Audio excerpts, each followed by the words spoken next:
Alléluia, Alléluia, Alléluia, Alléluia, Alléluia, Alléluia.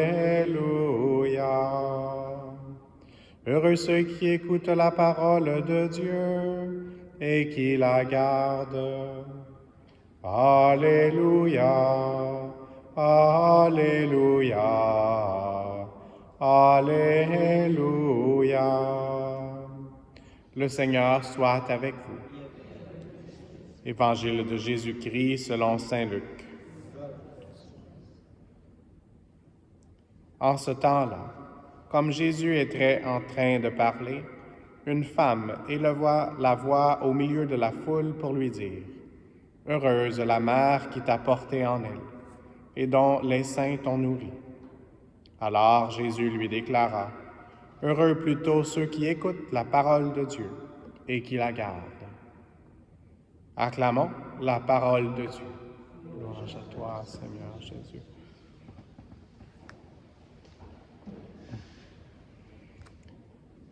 Pour certaines personnes, cette lecture brève de Saint Luc peut paraître un peu difficile à comprendre. Et Jésus était très heureux d'avoir une mère très attentive à ses besoins, Maman Marie, qui l'avait nourri. Et donc, ce n'est pas un reproche envers Marie. Si on relit la réponse de Jésus, « Heureux plutôt ceux qui écoutent la parole de Dieu et qui la gardent », c'est exactement ce que Marie faisait. Donc, elle écoutait la parole de Dieu, elle était aux pieds de Jésus et elle la gardait. Et c'est Saint Luc, ça c'est dans le chapitre 11 et dans les chapitres précédents, qui dit exactement ça. Que Marie, à travers des paroles, comme Jésus quand il avait été retrouvé au temple, ou d'autres situations, circonstances de la vie de Jésus, qu'elle méditait ces choses dans son cœur.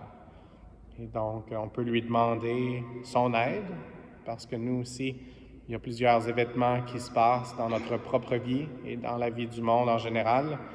Et donc, on doit essayer d'écouter la parole de Dieu à travers ce qui se passe et la garder dans notre cœur, la méditer, contempler. Et la parole de Dieu, en fait, c'est Jésus lui-même. Et pour Marie, cette parole de Dieu s'est faite chair par la puissance de l'Esprit Saint en tant que bien-aimée du Père, et c'est comme ça qu'elle a pu donner naissance à Jésus.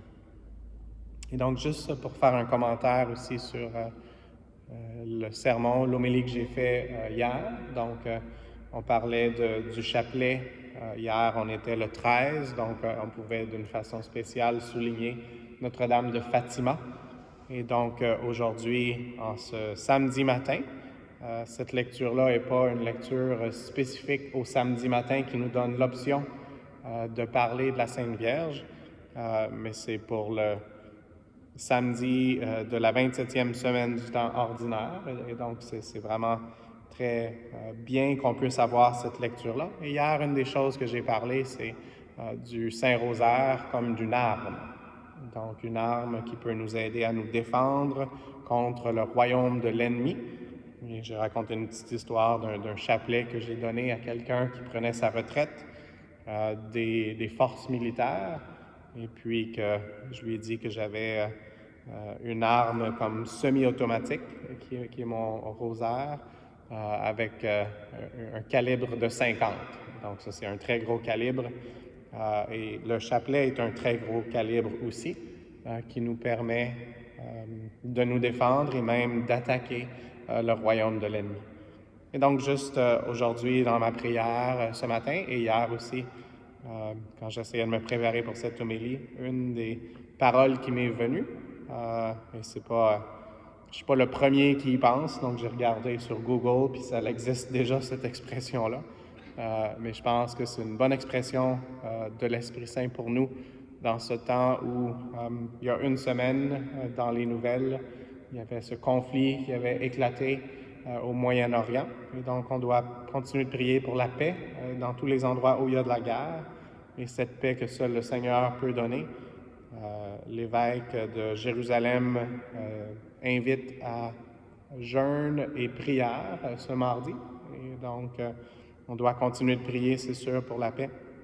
Mais l'expression que j'avais entendu parler, que j'ai entendue dans mon cœur et que je veux partager aujourd'hui, c'est que souvent on a peur des armes de destruction massive.